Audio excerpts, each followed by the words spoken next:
Brother మన young tiger NTR అన్న వచ్చేసి జపాన్ ఫ్యాన్స్కి అయితే మాట అయితే ఇచ్చాడనమాట. దేవరాజ్ సినిమాని జపాన్లో రిలీజ్ చేస్తానని చెప్పేసి. సో మనకి అలాగే మార్చ్ 28న జపాన్లో మూవీ అయితే రిలీజ్ అయిపోతుంది. అలాగే జపాన్లో కూడా ఈ మూవీకి ప్రీమియర్స్ అయితే పడబోతున్నాయి మార్చ్ 27th నైట్ నుంచి అనమాట. సో ప్రీమియర్స్ కూడా పడుతున్నాయి అంటే జపాన్లో మనకి దేవరా క్రేజ్ గురించి అయితే చెప్పక్కర్లేదు.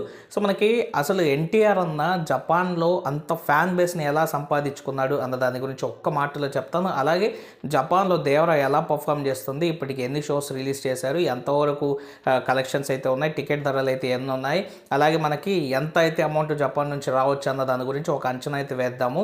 అలాగే ఇప్పటివరకు ఎలా ఉంది అన్న దాని గురించి మన త్రిపురాని దాటిందా లేదా అన్న దాని గురించి చెప్తాను. వీడియోని లాస్ట్ వరకు అయితే చూడండి. మీరు ఎన్టీఆర్ ఫ్యాన్స్ అయితే జై ఎన్టీఆర్ అని చెప్పేసి కామెంట్ సెక్షన్లో కామెంట్ అయితే చేయండి. వీడియో నచ్చినట్లయితే ఖచ్చితంగా లైక్ చేసి మా ఛానల్ సబ్స్క్రైబ్ చేసుకుని నన్ను సపోర్ట్ అయితే చేయండి. సో మనకి యంగ్ టైగర్ ఎన్టీఆర్ అన్న కేవలం RRRతో కాదు, దానికంటే ముందే మనం 2013 కూడా కాదు 2006 నుంచి చూస్తున్నా మనకి ఎన్టీఆర్ అన్న మూవీస్ వచ్చేసి జపాన్లో ఎక్కడో దగ్గర ప్లే అవ్వడం, మూవీ ఫెస్టివల్స్ అక్కడ జపాన్లో జరిగే మూవీ ఫెస్టివల్స్ కావచ్చు, నేషనల్ ఫిల్మ్ ఫెస్టివల్స్ కావచ్చు. సో అలాంటప్పుడు కూడా మనకి మన ఎన్టీఆర్ అన్న మూవీస్ అయితే అక్కడ ప్లే అయితే అయ్యామన్నమాట. సో బాద్షా మూవీ మనకి 2013లో రిలీజ్ అయింది. మనకి ఈ బాద్షా మూవీ వచ్చేసి మనకి జపాన్లో అయితే అక్కడ ఫిల్మ్ ఫెస్టివల్లో అయితే ప్రదర్శించడం అయితే జరిగిందనమాట. అప్పటి నుంచి భారీగా హ్యూజ్గా ఫ్యాన్స్ ఫాలోయింగ్ అనేది మనకి ఎన్టీఆర్కి జపాన్లో అయితే ఏర్పడింది. సో మనకి సౌత్ ఇండియన్ నుండి మన రజనీకాంత్ గారికి కావచ్చు, అలాగే మన ఎన్టీఆర్ అన్న కావచ్చు, వీళ్ళిద్దరికే మోస్ట్ ఎక్కువగా అక్కడ ఫ్యాన్ బేస్ అయితే ఏర్పడింది అనమాట. సో ఆ ఫ్యాన్ బేస్ ఎంతవరకు ఉంది అంటే ఎన్టీఆర్ అన్నని వాళ్ళ మనిషిలాగా దగ్గరికి అయితే తీసుకుంటున్నారు అనమాట. సో అలాగే ఇప్పుడు 22 మార్చ్ వచ్చేసి మన ఎన్టీఆర్ అన్న ఇప్పటికే ఆల్రెడీ వచ్చేసి ఆన్లైన్లో ఇంటర్వ్యూలు చేశాడు. కాకుండా డైరెక్ట్గా లైవ్లో జపాన్కి వెళ్ళి 22 మార్చ్ వచ్చేసి ఇంటర్వ్యూస్ అయితే ఇవ్వబోతున్నాడు అనమాట. ప్రమోషన్స్ అయితే చేయబోతున్నాడు దేవరాజ్ సినిమాకి.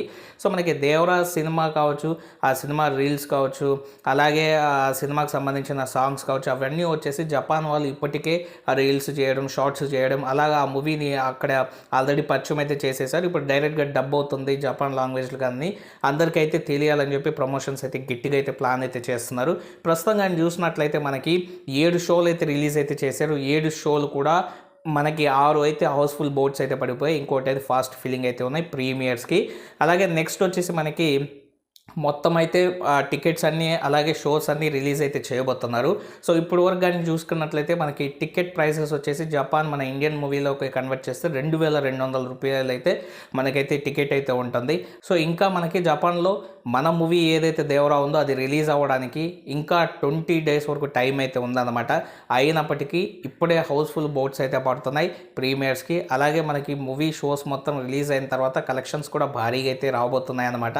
సో మనకి ఇప్పుడు వరకు కానీ చూసుకున్నట్లయితే దాదాపు వచ్చేసి 70 లక్షల వరకు మనకి దేవరాకైతే కలెక్షన్స్ అయితే వస్తున్నాయి అన్నమాట. ఇంకా 20 రోజుల్లో ఫాస్ట్ ఫిల్లింగ్ కానీ ఇంకా షోస్ ఓపెన్ చేస్తే అవి ఫీల్ కానీ మొత్తం కానీ చూస్తే 1.5 crore 1.7 crore వరకు అయితే వచ్చే అవకాశాలు అయితే ఉన్నాయి. ఖచ్చితంగా Day 1 అయితే 1 crore గ్రాస్ని అయితే మన దేవరా అయితే దాటుద్ది అనమాట. అప్పుడు అది ఒక ట్రెండ్ అండ్ అలాగే అదొక రికార్డుగా అయితే మనకైతే క్రియేట్ అయితే అవుతుంది. సో RRRతో ఇంకా దగ్గరకైనా అన్న దేవరాతో ఇంకొంచెం దగ్గరగా అయితే వెళ్ళబోతున్నాడు. ఇంకా నెక్స్ట్ రాబోయే ఏ సినిమా కూడా ఎన్టీఆర్ అన్న సినిమా పాన్ ఇండియా కాదు, పాన్ వరల్డ్ సినిమా లాగా అయితే రిలీజ్ అయితే అవ్వబోతున్నాయి అనమాట.